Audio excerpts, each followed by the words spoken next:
घसीपुरा केशदुरापाड़े पानीय जल समस्यार समाधान प्रतिश्रुति देले डॉक्टर शंभुनाथ राउत। घसीपुरा ब्लॉक केशदुरापाड़ पंचायत रे दीर्घ दिन धरी 300 रु ऊर्ध्व परिवार पानीय जल समस्या सम्मुखीन होउछंती। एहार तुरंत समाधान पूर्वतन बीजेपी विधायक प्रार्थी डॉक्टर शंभुनाथ राउत को दृष्टि आकर्षण करी समस्त परिवार महिला माने एकत्रित होई उच्च कर्तृपक्ष को जणाया निवेदन करथिले। सर्वनिम्न पुड़ी जाइथिबा पानी मोटर तुरंत रिपेयरिंग करिया पई दाबी करबा सह एक नूतन बोरिंग निर्माण कले समस्यार समाधान होई पारियो बोली आशा प्रकट करछंती।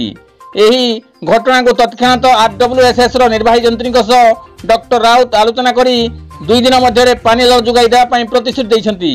भविष्यत रे नूतन सरकार द्वारा उपरोक्त फैक्टर निर्माण कार्य करा जाई पारियो बोली कथा दैथिले।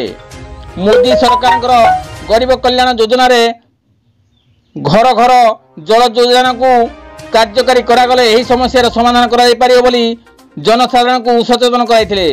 आज पर्यंत विभिन्न स्थान में विशुद्ध पानी जोगाई देवार व्यवस्था को किपरि भाव में त्वरान्वित करा से नहीं नवनिर्वाचित सरकार निकट में उपस्थान करने प्रस्ताव रखिथिले।